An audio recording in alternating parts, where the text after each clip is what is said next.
우선 첫 번째 의사소통 문제부터 볼까요? 이게요, 어디서 제가 가지고 온 문제냐면, 2021년 상반기 한국철도공사, 한국철도공사의 보건 문제예요. 그래서 철도공사 문제답게 이렇게 뭔가 아니다. 다른 데서도 이렇게 쓸 수는 있겠다. 그죠? 이게 4차 산업혁명이 꼭 철도공사에 뭐 유사점이 있는 건 아니니까. 다른 데에서도 충분히 나올 수 있을 법한 그런 부분이긴 한데요.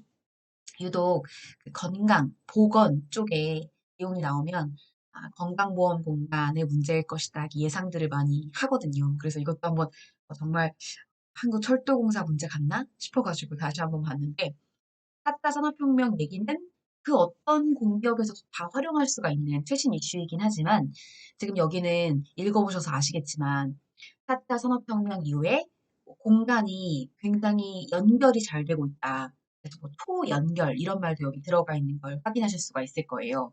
그러니까 옛날에만 해도 뭐 부산에 간다. 그럼 한 이틀을 잡아야 되는 그런 일정이지만 요즘은 정말 일일 생활권으로 우리나라 전체가 다 왔다 갔다 가능한 그런 상황이 됐잖아요. 그런 초연결을 얘기하는 거. 이거는 철도공사 문제다. 이거 보시면 되고요. 이 철도공사 문제에서는 일반적으로 일치나 불일치 문제의 난도가 높은 것으로 알려져 있대요. 그 무슨 말이냐면 추론 문제가 많이 나온다는 뜻이에요.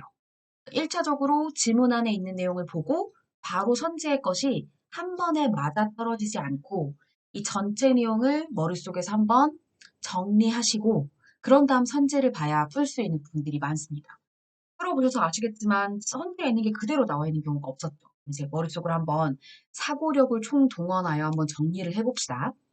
제일 처음에 1문단만 따로 정리를 해봤어요. 4차 산업혁명에서 논의되고 있는 기술들의 공통적인 특징은 여기까지가 주어부죠.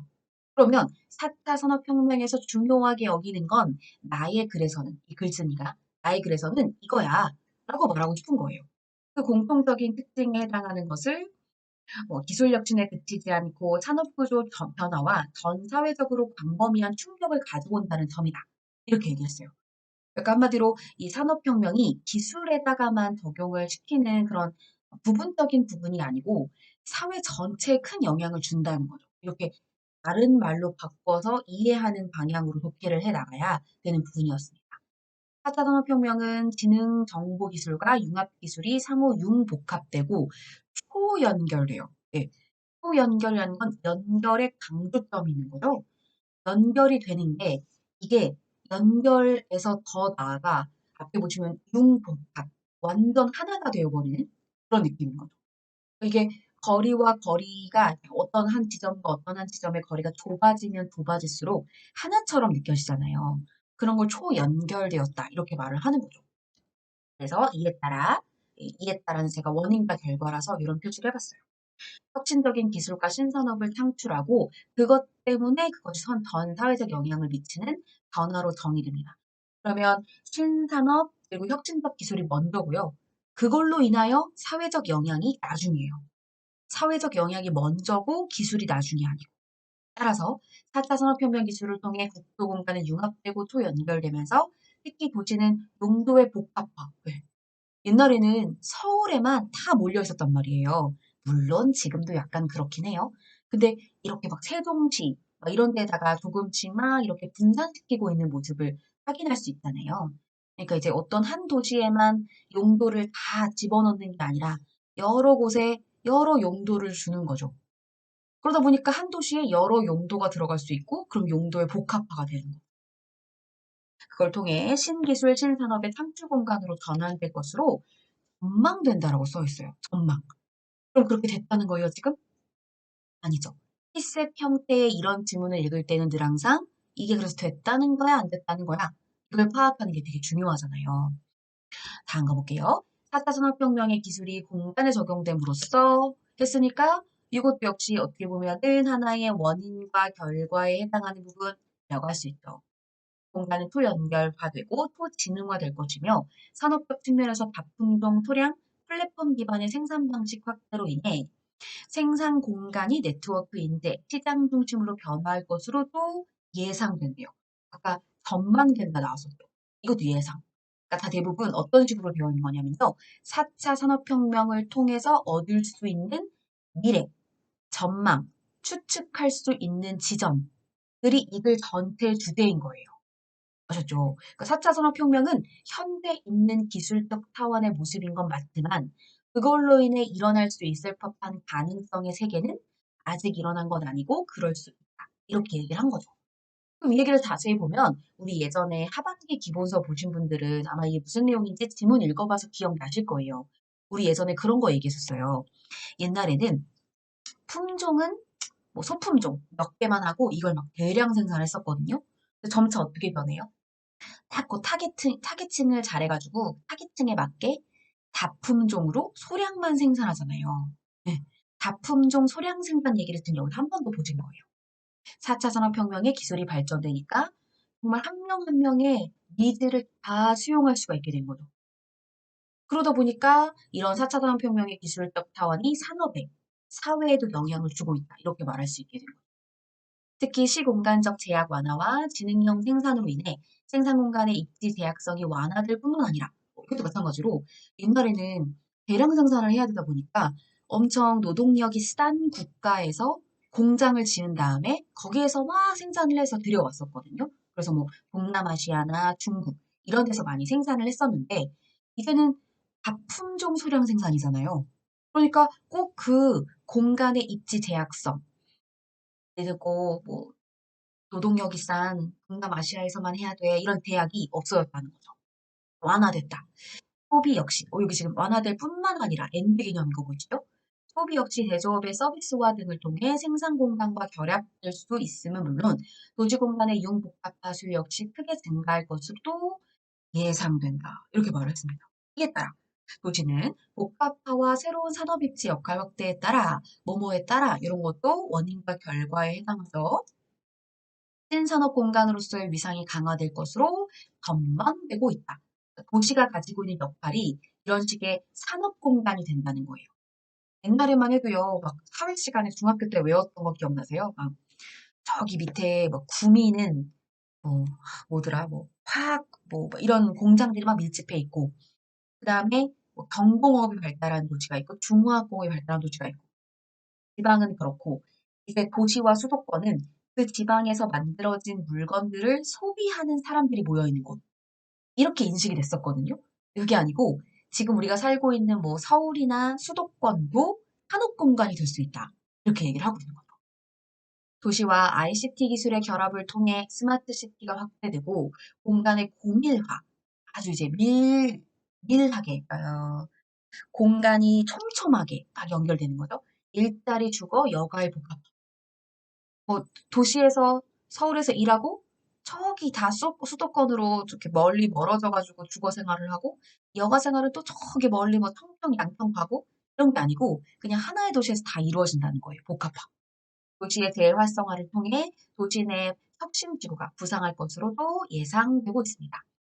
반면에 입지 측면에서는 고도의 자동화 초연결성 등으로 인해 입지 선택을 할 때 전통적인 입지 요건, 평탄한가? 공장을 세울 수 있는가? 공장을 돌릴 주변에 물을 끌어올 수 있는가? 저도 잘 몰랐는데 공장을 돌리려면 물을 끌어와야 된대요. 물이 되게 많이 들어간대요. 그래서 뭐 물로 기계도 지켜야 되고 등등등. 그럴 수 있는가? 교통이 편리한가? 이런 것들을 이제 생각하지 않는 거죠. 그래서 의존도가 줄어들어요. 규모의 경제효과 감소. 규모의 경제효과라는 얘기 되게 많이 나올 거거든요. 그게 대량 생산의 다른 말로 생각하시면 돼요. 대량 생산을 하는 게 규모의 경제라고 얘기를 해요. 그러니까 아까도 얘기했지만 대량 생산 이제 아니죠? 그래서 규모의 경제 효과 감소로 기업과 생산 시설의 규모도 축소되는 경향을 보이면서 대규모 산업단지 조성 필요성을 감소시킬 수 있게 된 거다. 그렇듯 공간이라 함은 공장과 시장의 경계, 일과 생활의 경계 등이 소멸되고 또 아이고 저 이렇게 많이 놓쳤네요. 네. 소멸되고 새로운 산업 공간 및 아이고 이걸 또 넘겼어요. 새로운 산업 공간 및 주거 환경이 재탄생하는 변화를 보이고 있다는 점이다. 그러니까 오늘날 4차 산업혁명을 통하여 공간에 대한 개념 자체가 달라지고 있다. 이런 얘기를 하는 거죠. 뭔지 아시겠죠? 지금 우리가 겪고 있는 일들이잖아요. 4차 산업혁명의 초연결 기술이 국토 공간에 적용됨으로써 전통적 제조업의 생산 방식과 같이 사슬의 변화는 기업의 생산일지에 영향을 미칠 뿐 아니라 또 뭐뭐 할 뿐 아니라 이런 것도 엔드 개념이죠. 개인화, 맞춤화된 제품의 특성으로 인해 소비자와의 상호작용이 중요해질 것으로 보인다. 당연하죠. 소비자의 입맛에 맞는 걸 다품종 소량 생산해서 딱 연결을 지어야 되니까요. 이에 따라 도시가 산업 공간의 중심지로 부각될 것으로 전망된다. 또 연결성은 시공간적 제약을 대폭 완화하는 방향으로 적용하되, 뭐뭐 하되 이런 것도 이제 엔드 개념이거든요. 국토 공간은 분산과 집중이 모두 가능한 양면성을 가질 것으로 보인다. 사람들이 살기에 편리한 방향으로 어떤 건 분산하고 어떤 건 집중시킨다는 거죠. 그래서 우리가 알고 있는 지금 이 문맥의 흐름대로 간다면 다품종 소량 생산하는 산업화 도시는 아마 되게 집중되겠죠? 집중된 양상을 보이겠죠? 그래서 그 안에서 생산도 하고 판매도 하고 집중. 그러다가 또 진짜 우리가 그렇게 집중돼서 너무 복잡했던 그런 도시는 다시 또 완화시킬 수도 있어요. 분산시킬 수도 있어요. 왜냐면 일일 생활권의 도시, 국토가 됐거든요. 엄청 빨리 왔다 갔다 할 수 있기 때문에 내가 원하면 얼마든지 하루 안에 우리나라 어디든지 다 갈 수가 있어요. 그러니까 분산도 가능해진다. 이런 거죠.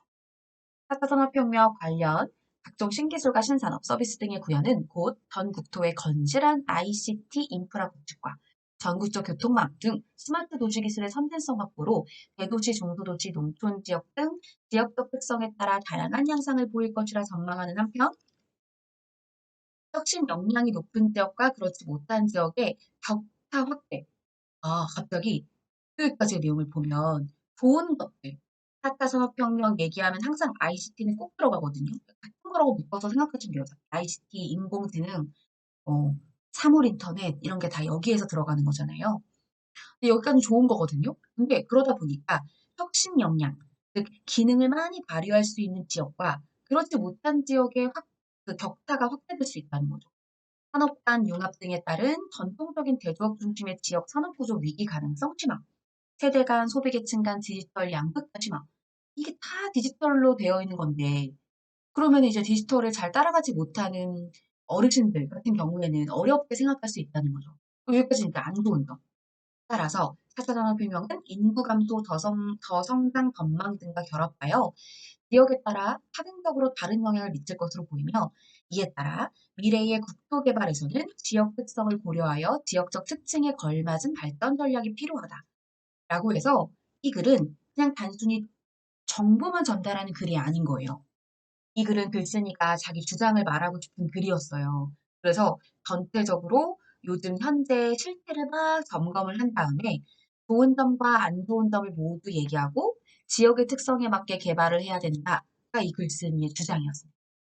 따라서 아마 요 뒷부분의 것이 글의 중심 내용 찾으라고 하면 이 부분이 중요한 내용이 될 수 있겠죠. 근데 우리는 중심 내용 찾는 게 아니라 추론 문제거든요. 그래서 한번 봐볼게요. 개인화 맞춤화된 제품의 특성. 또는 이제 다품종 소량 생산을 얘기하는 거죠. 그러려면 소비자와의 소통, 아까 상호작용 중요시하고 있었죠. 4차 산업혁명이 가져올 변화에 대한 전망이 분분하다. 왜냐하면 어떤 사람은 좋게 평가하지만 어떤 사람은 나쁘게 평가하고 있으니까요. 양쪽을 모두 대비해야 하고 규모의 경제 효과는 아까 대량 생산 말씀드렸죠. 그게 감소되고 있으니까 대규모 산업단지는 글쎄 생겨날 필요가 없을 것 같다라고 해서 그 조정을 좀 한 번 더 달리 생각해 볼 필요가 있다예요. 어머, 죄송해요. 이것 때문에 3번 찍으신 분 많으셨겠는데요? 헐, 이게 재고인데 제가 프린트를 잘못했어요. 어머, 어머, 어머, 어떡해. 어떡해. 그죠? 지금 3번으로 선택하신 분들 되게 많으셨죠? 왜냐면 재고가 어휘로 쓰이는 거랑 아이로 쓰이는 게 완전 뜻이 달라져 버리거든요. 지금 여기선 당연히 규모의 경제 효과가 감소되니까 대규모 산업단지 조성은 안 해야 되는 거죠? 그러면 아이의 재고. 다시 한번 생각해 봐야겠어. 왜냐면 이거는 별로 우리한테 쓸데없는 일이 될 테니까요. 근데 재고, 어휘로 쓰면 하자는 거니까 3번은 적절하지 않아서 아마 3번을 선택하신 분이 많을 것 같아요. 근데 다시 보니까 아이예요, 아이. 제가 어휘로 썼어요. 아이예요, 아이. 죄송해요. 그래서 틀렸어요. 3번 틀렸어요? 네. 아, 3번이 그러니까 맞는 거예요. 3번에 단어가 틀린 겁니다. 국토 공간은 융합되고 또 연결된다는 점을 계획 시에서부터 고려하여 설계해야 된다. 이게 약간 좀 어려우셨을 겁니다. 국토 공간이 융합되고 연결된다는 건 나왔고요. 앞에 거 맞죠? 그럼 당연히 계획 시부터 고려해서 설계해야 한다는 말이 자연스럽게 나와요. 이 계획 시부터 고려하고 설계해야 한다는 말이 이 글 속에 나오진 않아요. 글 속에 나오진 않지만 이 글에서 셋째 문단에 보시면 4차 산업혁명 속에서 국토 공간이 융합되고 초연결된다. 그렇게 말했거든요. 국토의 공간적 차원에서부터 연결된다고 말했으므로 그 국토 위에 도시를 건설하고 도시를 세우고 막 건물을 세우고 하는 그런 것들은 설계하는 거죠. 그럼 국토의 측면에서 초연결성을 갖는다는 건 거기 위에 도시를 설계하는 그런 계획적인 측면에서 그 설계도 같이 고려해야 하는 거죠. 자, 그 다음에 대도시와 중소도시의 공공기관을 중점적으로 융합하고 초연결해야 한다. 이렇게 말했는데요. 이런 내용은 나오지 않았고요. 오히려 시공간적인 제약 완화로 인해서 산업의 모든 요소가 융합된다고 말했어요. 그렇죠. 그 얘기는 대도시에도 대도시의 역할, 중소도시의 역할이 다 들어가 있고 융합돼서 중소도시에도 대도시의 역할, 중소도시의 역할이 다 융합된 거니까 굳이 대도시와 중소도시를 연결할 필요는 없죠. 그죠? 한 도시 안에 복합적으로 다 연결될 수 있다는 말이니까요. 그래서 첫 번째 내용은 틀렸다. 이렇게 말할 수 있습니다. 아마 3번을 정답으로 하셨던 분들이 많을 것 같은데요. 이건 1번이 정답이고요. 2번 문제. 네, 이게 시간이 좀 많이 걸리지 않았을까 싶었어요. 그럼 한번 차근차근 해볼게요. A 카페의 특정일 방문 고객 현황이고요. 테이블이 2인석은 2인까지 앉을 수 있고요. 3인석은 3인이 포함되면서 4명까지 앉을 수 있어요. 그러니까 몇 명까지 앉을 수 있느냐가 중요해요. 이 문제를 풀기 위해서는 4인석은 6명까지 앉을 수 있어요. 그렇죠? 동일한 시간에 방문한 고객은 모두 한 테이블에 앉을 것이고 나갈 때 한 번에 나갈 겁니다. 만약 방문 고객의 인원수와 테이블 수용 인원이 맞지 않아요. 예를 들어서 2인석, 3인석, 4인석이 다 차 있는데 그 다음에 2명이 왔어요. 그러면 여기 두 개가 다 차 있으니까 그 사람은 음료를 주문하지 않고 나갈 거라는 거죠. 모든 방문 고객은 1인당 음료 1개씩을 주문할 거고요. 회를 떠날 때까지 처음 탁석한 자리에서 이동하지 않고요. 그래서 이걸 제가 이렇게 표로 만들어 봤습니다. 저랑 한번 해볼게요. 여기 그대로 갖고 온 거예요, 밑으로. 그럼 가만히 보니까 당연히 방문 고객 수가 1이고 그 1명이 들어왔을 때에는 기존 고객 수가 0이라면 방문 고객과 기존 고객 수를 더했을 때 당연히 그 다음 타임의 기존 고객 수가 되겠죠. 맞죠? 그래서 요 두 개를 더하면 요 밑에 거의 오른쪽 게 돼요. 자, 그럼 이거 해볼게요. 2명이 왔어요. 기존에 1명이 있었고요. 그럼 당연히 3명이 되겠죠. 됐죠? 그럼 4명이 왔어요. 그럼 얼마가 돼야 돼요? 원래 7명이 돼야 돼요. 근데 여기 보니까 5이라고 적혀 있단 말이죠. 그 얘기는 2명이 나갔다는 거예요. 언제요? 여기서부터 여기까지 사이에서 10시 50분에서 11시 20분 사이에 2명이 나간 거예요. 근데 아까 한 번에 들어오고 한 번에 나간다고 했기 때문에 아마 이 2명은 요 2명일 겁니다. 그쵸? 한 번에 나가고 또 한 명 나가고 이렇게 하지 않고 한 번 들어오면 한 번 같이 나간다고 했으니까요. 그럼 이제 또 5명이니까 3명과 더해지면 12시에는 기존 고객 수가 8명이 되어야 하는데요. 3명이라고 되어 있네요.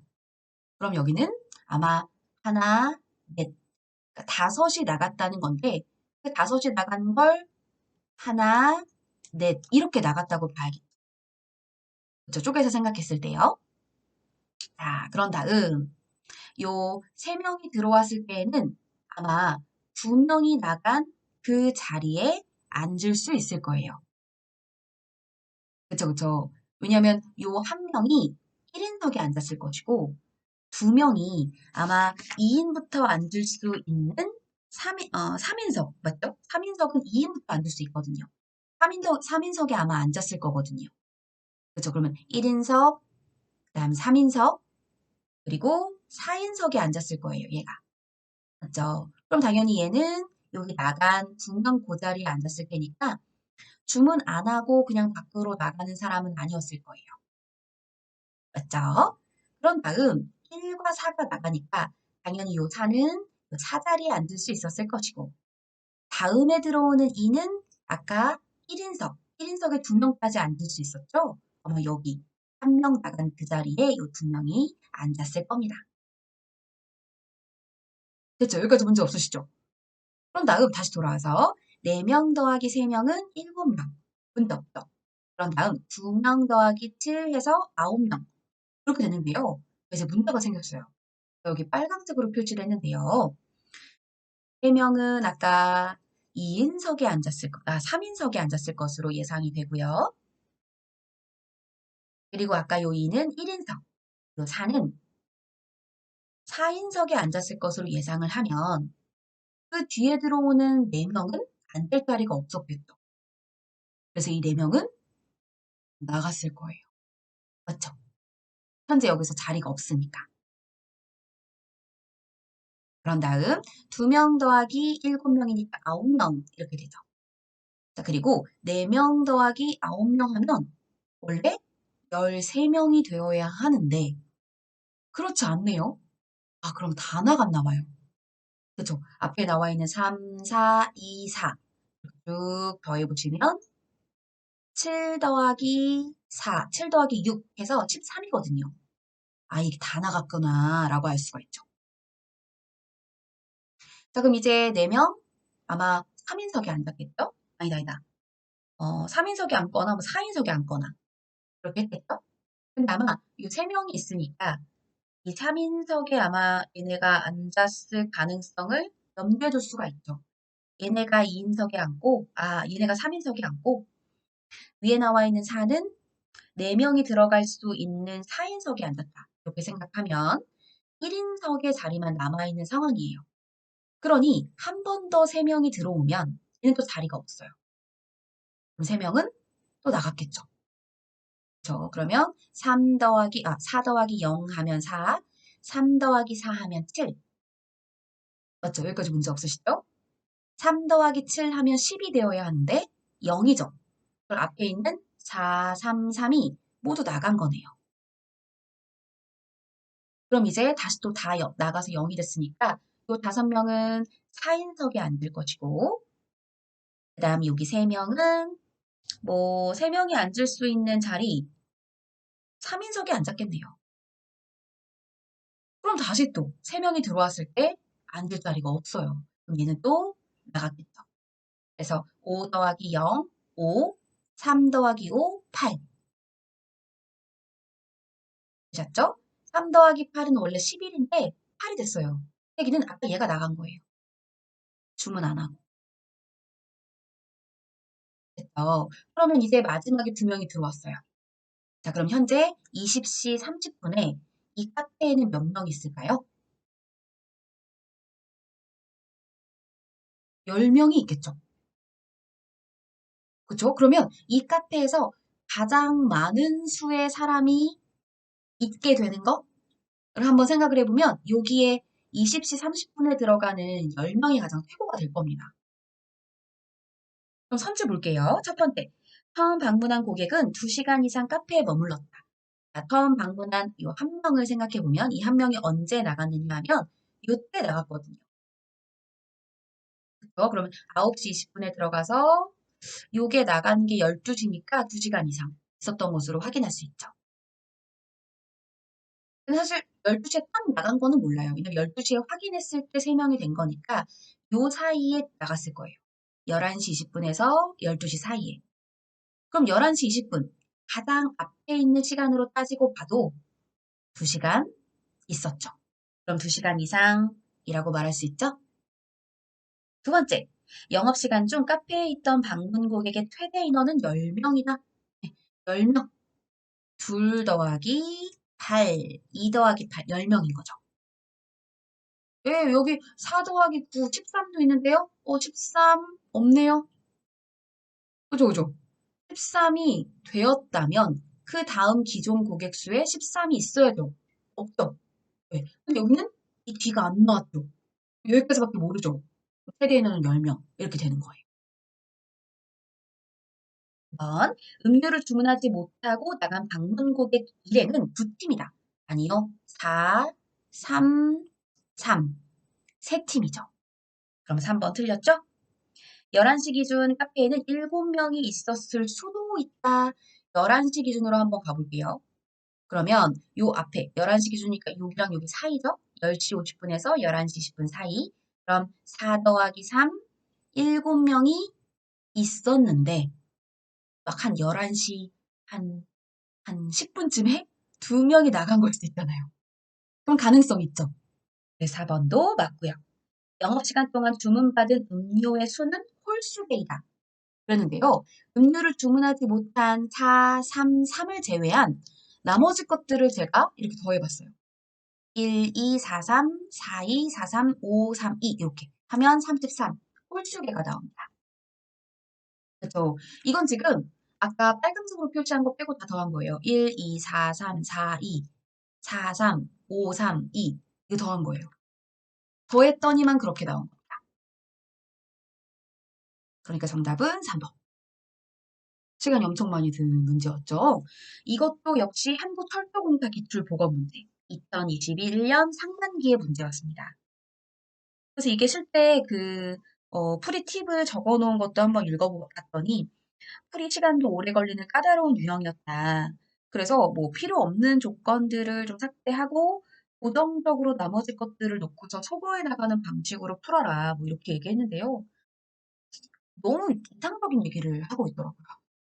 왜냐하면 실제로 이 문제를 이해하는 것부터 출발을 해야 되는 문제잖아요. 이게 기존 고객과 새로 들어왔을 때 그 고객 수가 맞지 않으면 맞는 거는 그냥 다 넘겨놓고 맞지 않은 것들이 왜 그랬을까? 뭐 이런 것들을 생각해서 차근차근 파악을 해야 하는 그런 문제였습니다. 시간이 좀 들더라도 이런 형태의 유형이 무한히 막 바뀌지 않아요. 그러니까 이런 형태가 그대로 유지돼서 아마 카페를 음식점으로 바꿔서 충분히 문제 나올 겁니다. 그럼 지금 한번 풀어놓는 게 꽤 이득인 상황이죠. 한번 가볼게요. 우선 여기 오타 하나만 잡아주세요. 지근이라고 저 썼더라고요. 찌근입니다. 찌근. 오타를 아까 그 선지에 있는 오타를 잡았어야 되는데.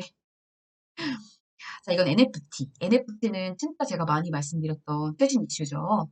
글의 내용과 일치하지 않는 것을 고르세요라고 되어 있습니다.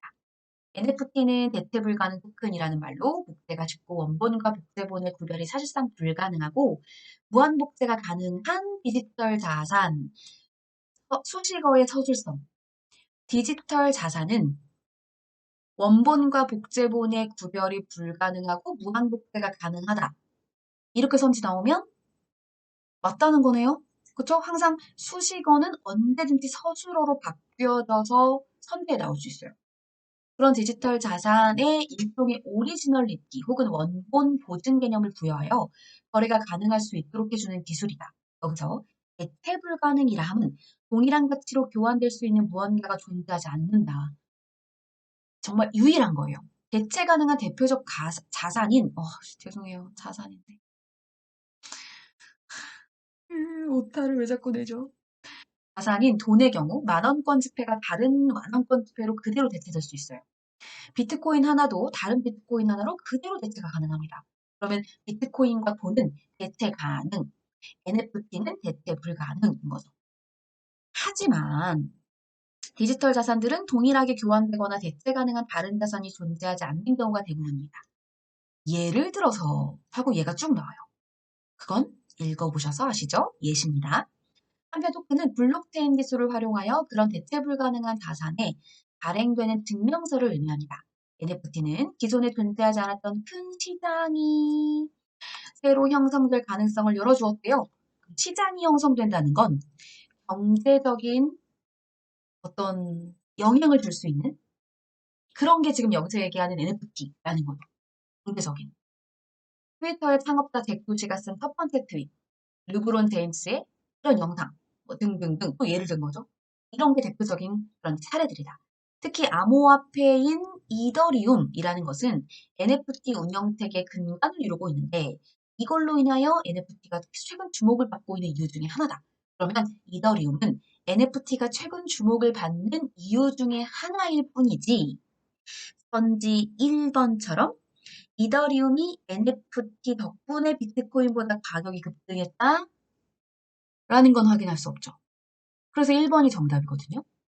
이른바 스마트 계약 기능을 내장한 이더리움은 그간 가장 효용성이 높은 암호화폐로 주목을 받았지만 NFT 이전에는 대중들이 쉽게 이해할 수 있는 용처, 사용처가 많지 않았다. 그러니까 이더리움은요, 1번 선지에서 이야기했었던 가격이 급등하고 많은 관심을 받았고랑 어울리지 않는 단어예요. 이더리움은 사람들이 이걸 어디다 써? 이 정도였어요. 그러니까 사람들이 별로 관심이 없었죠. 안 그래도 암호화폐들의 가격이 급등한 상황에서 그 근간인 블록체인 기술이 잘 활용된 용도로 NFT가 급부상하니 더욱 관심을 끌 수밖에 없었다. 단기적으로 메타버스들과도 연계되면 파급력이 폭발적일 수 있죠. 하지만 반대되는 얘기. 한편에서는 왜곡된 소유욕과 신기술에 대한 집착이 만들어낸 일시적인 현상이다. 이게 엄청 사람들에게 많이 사랑을 받을 것이다? 아니, 아닐 수도 있어. 이건 일시적인 현상이야. 라고 얘기하기도 한다는 거예요. 그런 부정적인 얘기가 여기 나오고요. 따라서 NFT가 장기적으로 어떻게 될 것인지 현 시점에서 판단하는 것은 적절하지 않다. 다만 현재 일시적인 열풍은 언젠가 잠잠해질 것이고 동시에 NFT 기술 자체는 다양한 용도를 찾아 확산될 것으로 보인다. 장기적인 시각에서 NFT를 주목해야 하는 이유다. 글쓴이의 생각은 장기적인 관점에서는 NFT가 주목해야 될 요소가 있긴 하다. 이런 입장인 거죠. 일시적인 것으로 막 이렇게 확 가라앉을 것 같진 않아요. 다만 그 열풍은 가라앉겠지만 사람들의 관심은 가라앉겠지만 그래도 여전히 우리가 신경 써야 될, 관심을 가져야 될 대상인 건 맞다. 그러니까 여기도 오타가 나가지고요. 한 번 더 봐주세요. 그래서 1번. 아까 이더리움이 NFT 덕분에 비트코인보다 가격이 급등했다는 얘기는 안 나왔죠? NFT는 기존에 존재하지 않았던 새로운 돈벌이, 그러니까 새로운 시장이 될 수 있다. 경제적인 영향을 줄 수 있다. 이런 말이죠. 디지털 자산은 복제가 쉽고, 아까 말했죠? 수식어의 서술성. 얼마든지 그 수식어를 서술어 자리에 넣어서 선지를 만들 수 있다니까요. 그걸 다 해요, 출제자들이. NFC 기술 자체는 확산될 것으로 전망되므로 단기적인 시각에서, 네, 여기 마지막에 나와서 글쓴이의 생각은 이거잖아요. 만약에 주장 찾으세요. 그러면 4번이에요. 근데 이건 주장 찾는 문제가 아니니까 1번이 정답인 거고요. 됐죠? NFT는 앞으로의 파급력이 더 커질 것이라는 의견과 그렇지 않을 것이라는 상반된 의견이 공존하고 있고 글쓴이 생각은 요거고. 자, 1번이 정답입니다. 자, 이번에는 논리적 흐름에 맞게 내용을 배열을 하는 건데요. 혹시 이런 거 느끼셨어요? 원래 이런 화제가 되는 단어는 제일 첫 번째 언급해 줄 때 바로 안에다 그 단어의 어원, 예를 들어 이게 영어면 영어를 써준다고요. 그쵸? 첫 번째 언급될 때. 근데 여기는 지금 인플루언서 옆에 바로 열고 인플루언서가 안 써 있어요. 맞죠? 그것도 이제 논리적 흐름을 가늠하는 힌트가 될 수 있어요. 그럼 가로 안에 인플루언서 어디 써 있어요? 나달락 보실까요? 나달락의 첫 번째 줄. 전통적인 인플루언서 가로 열고 인플루언서가 써 있어요. 맞죠, 맞죠? 그래서 걔가 가보다는 먼저 와야 되는 내용이 돼요. 그런 것도 힌트가 돼요. 그래서 가에서는 뭐가 나온 거냐면, 뭐 인플루언서의 시작은 언제이고, 인플루언서가 어떤 영향을 끼치는지 그런 영향력들을 얘기하고 있어요. 그죠? 그래서 유튜브의 영향력, 뭐 유튜브의 영향력이 날이 갈수록 유튜버라고 하는 그 인플루언서들의 영향력도 커지고 있다. 이런 얘기를 하고 있는 거거든요. 그런 다음 나에서는 하지만 이런 얘기를 하면서 마케팅이 타 광고 유형과 달리 이렇게 말을 하고 있어요. 그러면 나 앞에 뭐가 나와야 될까요? 타 광고의 유형이 나와야 돼요. 그렇죠? 그런 다음 나에서는 역효과가 나왔어요. 그러니까 아마 앞에는 타 광고에 대해서 뭔가 좀 좋은 점? 음. 그러면 그 타 광고가 여기 다에 보시면 TV 광고가 나와요. 아, 그러면 다가 나보다는 먼저 나와야겠네요. TV 광고가 어떤 특성을 가지고 있는지가 지금 다달라게 쭉 나오고 있어요. 맞죠? 그래서 다에는 TV 광고의 단점, 그리고 인플루언서에 해당하는 것의 장점, 이런 게 인플루언서 광고의 장점, 이런 게 나오고 있죠. 그런 다음 라에서 아까 제가 말씀드린 대로 인플루언서가 이렇게 가로 안에 써져 있어요. 그리고 그 뜻을 설명하고 있는 것들은 대부분 앞에서 언급이 되는 경우가 많죠. 그런 다음에 이 아래 부분에 그들이 미치는 영향력에 대한 얘기가 나오고 있거든요. 이 영향력에 대한 설명이 아까 다달라게 보면은 영향력이란 말이 나와 있었거든요. 그러니까 단어의 유사성을 연결지어서 보시면 좋아요. 또 라에서 인플루언서의 뜻 설명하면서 영향력이 강해지고 있다를 얘기하면서 인플루언서의 시작이 언제부터였는지를 언급하는 다가 나온 다음에 그 영향력에 대한 내용을 마에서 한 번 더 얘기하고, 그죠? 이렇듯 하면서 그 영향력이 옆에 나오거든요. 영향력. 이렇게 첫 번째 줄. 영향력 얘기를 묶어요. 그래서 나, 가, 마의 영향력 얘기를 쭉 묶은 다음에 그 다음에 TV 광고 얘기를 하고 이와 달리 인플루언서 광고는 하고 얘기해야 되니까 여기는 지금 4번에 라가 마다나 이렇게 해야지 맞다.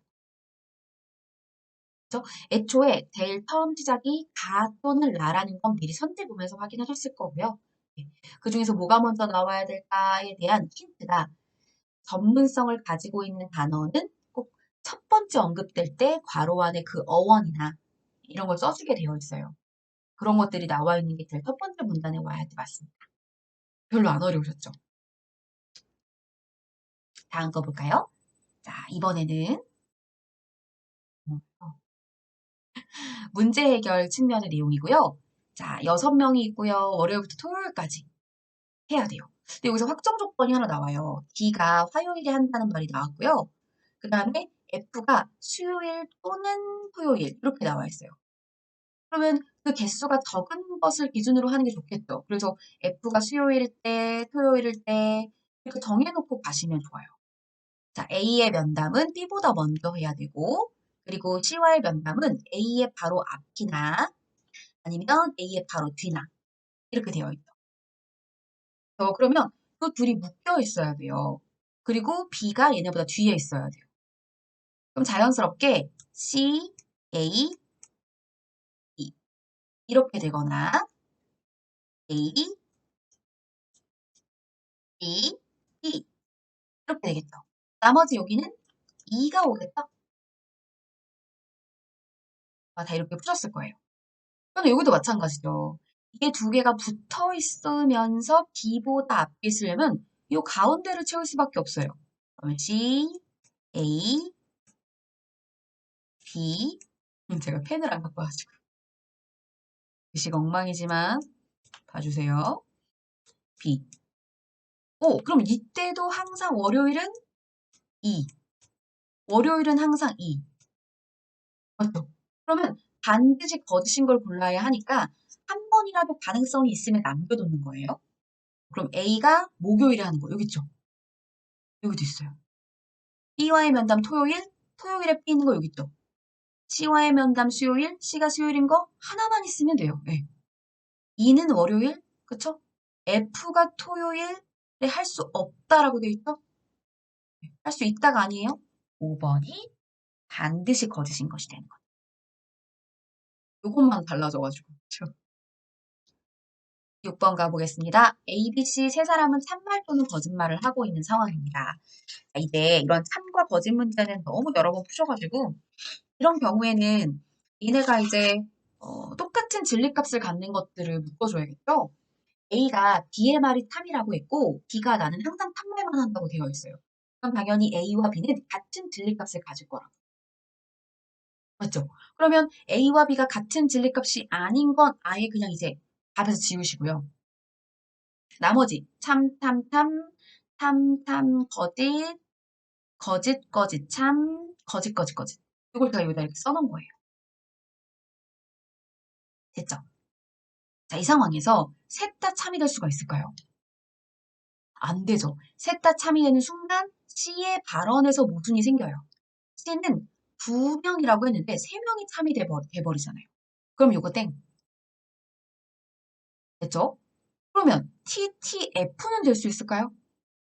이것도 안 되죠. 두 명이 참인데 두 명을 참이라고 말한 C가 F가 돼버리면 두 명이 참이 아니라는 건데요. 그럼 이것도 안 돼요. 맞죠? 자, 그럼 FFT는 될까요? 이것도 안 되죠. 우리 가운데 참말을 한 사람이 두 명이 되어야 하는 게 T인데, 그 참인데, FF가 두 명 돼버리면 참은 한 명이잖아요. 그러니 이것도 안 돼요. 아, 그럼 남아있는 건 FFF구나. 그럼 이 경우는 어떤 경우일까요? 아마 참을 말한 사람이 A이거나 C이거나 딱 그렇게 한 명뿐일 때는 다 FFF가 돼요. 그쵸, 그쵸. 정답은 5번이었습니다. 쉬우셨죠? 이런 것만 나왔으면 좋겠다, 그쵸? 자, 7번은 문제 해결에서 브레인스토밍인데요. 브레인스토밍 할 때 신경 써야 될 점. 브레인스토밍은 창의적 해결 방법으로 다들 아시는 내용일 거고요. 큰 종이를 준비해야 거기에다가 이것저것 생각을 쓸 거예요. 브레인스토밍 할 때는 리더가 있어야 하는데요. 이 리더는 다양한 의견 제시를 장려하는, 그러니까 본인이 의견을 제시하는 게 아니고요. 이 사람 저 사람의 의견을 다 이렇게 포용할 수 있는 사람이어야 한다는 거예요. 맞죠?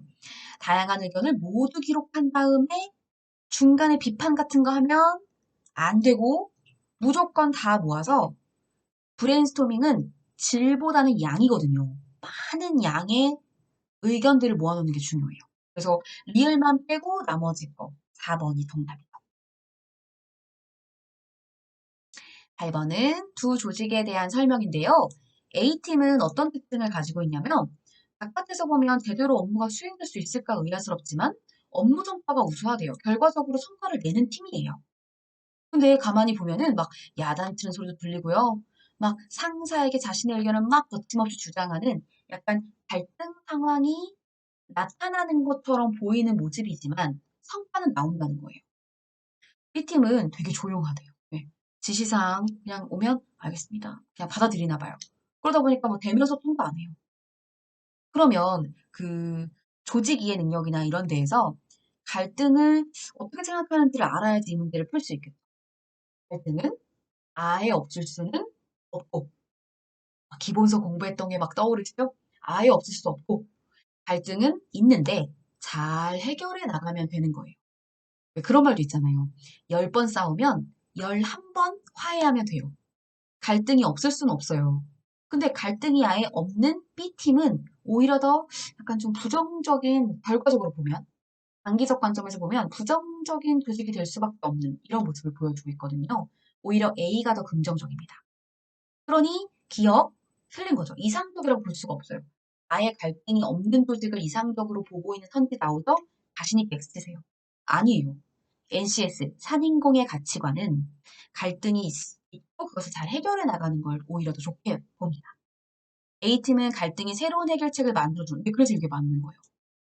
B팀은 갈등 수준이 낮아 의욕이 창출되기 쉽고 오히려 조직 성과가 낮아질 수 있다고까지 봐요. NCS에서는.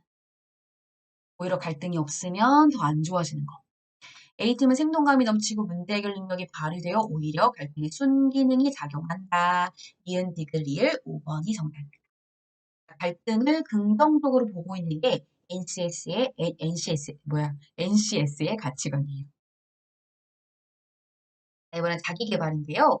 경력 개발과 관련하여 우리 사회에 이슈들이 여러 개가 있는데요. 1번은 평생 직장 얘기하는 거예요.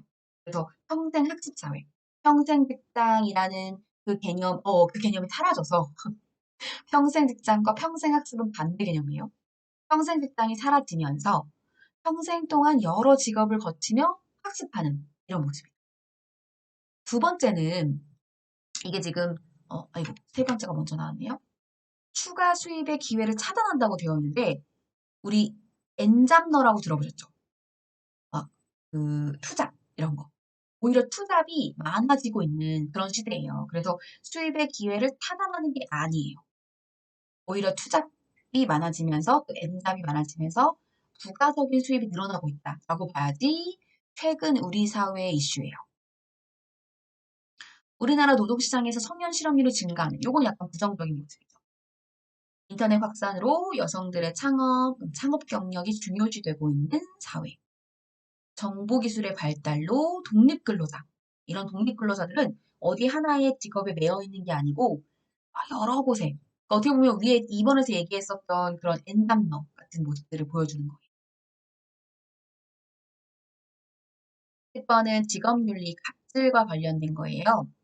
인가 혹은 허가 등을 담당하는 공무원이 신청인에게 불이익을 준다. 그렇으니까 공무원이 갑질을 하는 사람인 거죠. 공무원이 일반 시민에게 갑질을 하고 있는 거고요. 직무 관련 공무원에게 직무와 관련이 없거나 직무의 업무를 벗어난, 그 범위를 벗어난 지시를 했대요. 그러면 공무원이 공무원한테 지시를 했겠죠? 이런 상황에서의 갑질. 공무원 자신이 소속된 기관이 체결하는 물품, 용역, 공사 등 계약에 관하여 직무 관련자에게 자신이 소속된 기관의 의무 또는 부담의 이행을 부당하게 전가하거나 자신이 소속된 기관이 집행해야 될 업무를 부당하게 지연하는 행위. 요거는 기관과 기관 사이에서의 모습인 것 같아요. 아니, 일반 시민에게 뭐 어떤 갑질을 하거나, 그죠? 아니면 기관이 다른 데에다가 이렇게 떠넘기는 거니까 다른 기관에다가 떠넘기는 그런 갑질일 수도 있어요. 근데 우선은 여기서 밑에 있는 3번 선지가 맞는지만 보면 되는 거잖아요.